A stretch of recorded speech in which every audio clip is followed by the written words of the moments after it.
Kalau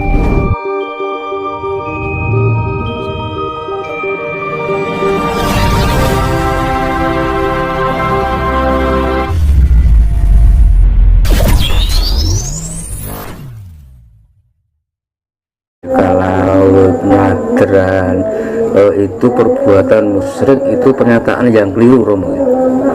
Saya tidak mengatakan itu pernyataan yang keliru, tapi saya menganggap mereka tidak tahu.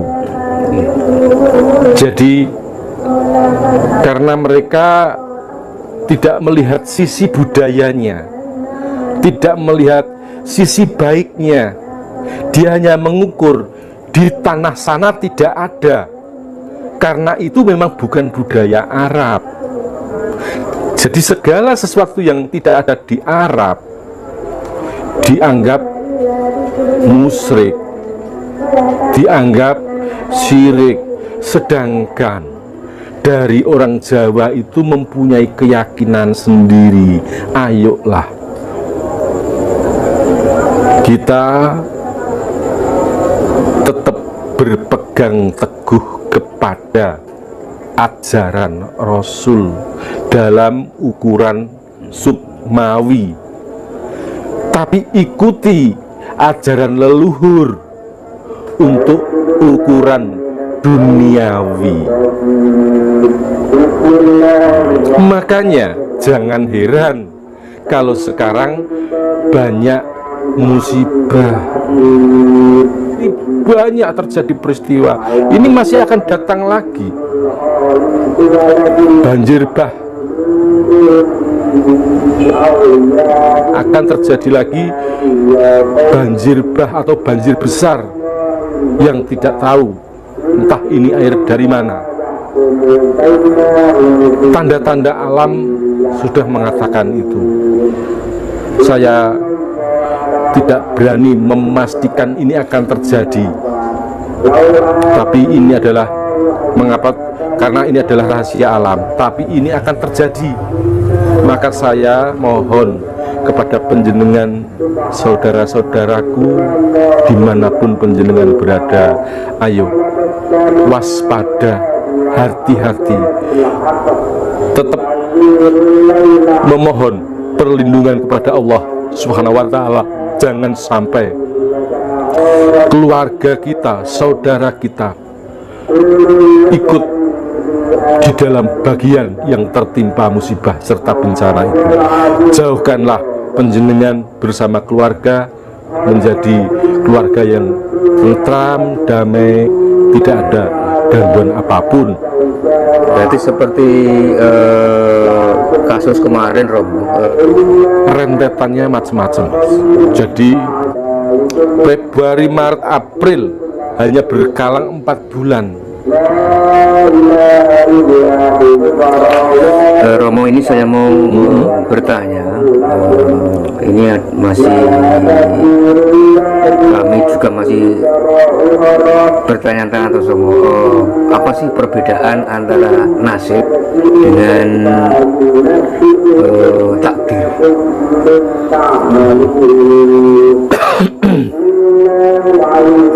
Jika takdir itu adalah nas dari Allah SWT, sedangkan nasib itu bisa ditentukan manusia. Contohnya begini,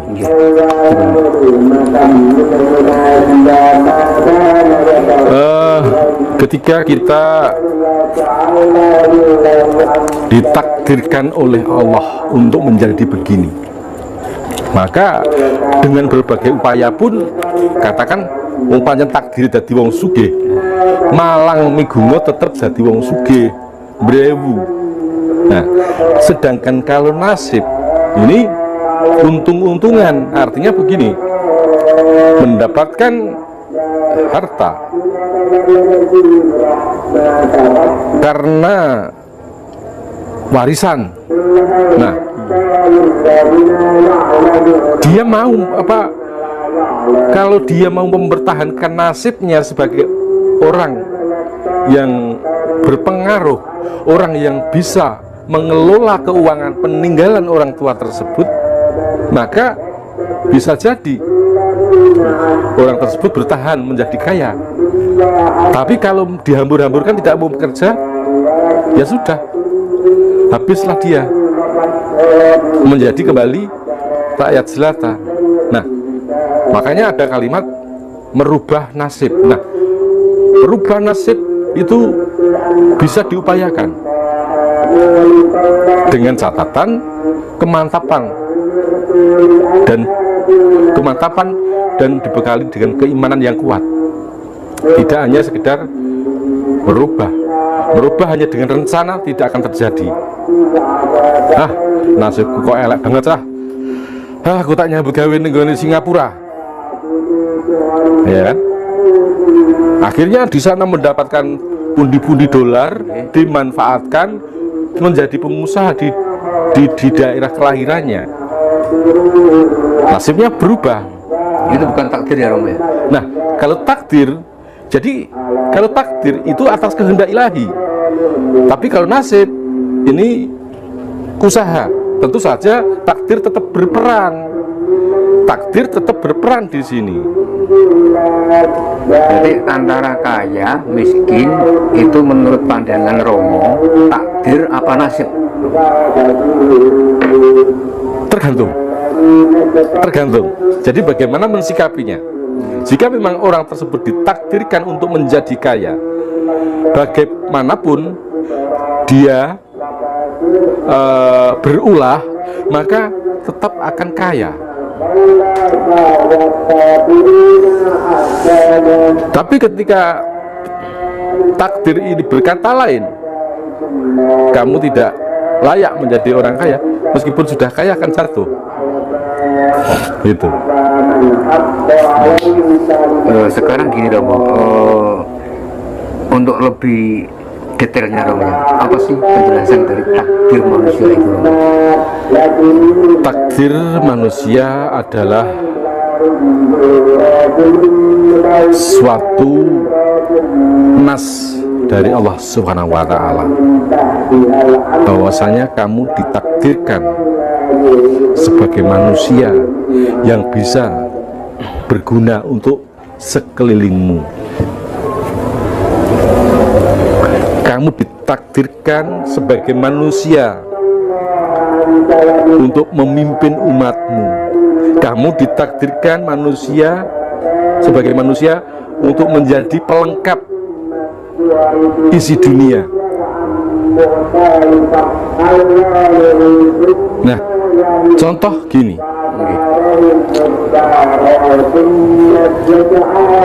kembali ke nasib dan takdir tadi. Ini tidak ditakdirkan untuk menjadi ratu. Ini tidak ditakdirkan untuk menjadi ratu. Tapi si ini tersebut berusaha untuk merebut nasibnya menjadi ratu. Karena gigih usahanya, maka nasibnya menjadi ratu. Tapi karena ini tidak takdirnya, maka dalam menjadi ratu pun tidak berpengaruh sama sekali. Tidak berpengaruh sama sekali. Hanya ratu-ratunan, ora diwedeni, malah digawe dolanan gitu. Apakah selama manusia itu hidup bisa enggak Romo untuk merubah takdir? Selagi manusia diberikan akal dan pikiran, yang ini semua tergantung dari peran akal dan pikiran serta kedekatan diri kepada Sang Khalik atau Sang Pencipta. Jika berusaha ingin mendapatkan apa yang diinginkan, setelah dapat ternyata dia lalai dengan janji setianya, ya Rob, berilah saya kekayaan, kecukupan, dan saya akan senantiasa mendekatkan dirimu. Allah tidak pernah meminta umatnya untuk mendekat, tapi umatnya sendiri yang punya janji. dan janji itu dia ingkari sendiri, maka tidak salah apabila akhirnya juga terjadilah apa kandas dalam sebuah cita-cita. Ini Romo ada pertanyaan, minta penjelasan manusia mulai lahir hingga mati seperti apa? Manusia lahir hingga mati seperti apa? Ini pertanyaan yang sebenarnya gampang tapi angel juga. Menungso lahir lan mati kaya apa? Ya manusia itu lahir dewasa lalu kemudian meninggal, itu mengikuti zamannya, seperti zamannya, tidak akan berubah dengan zamannya.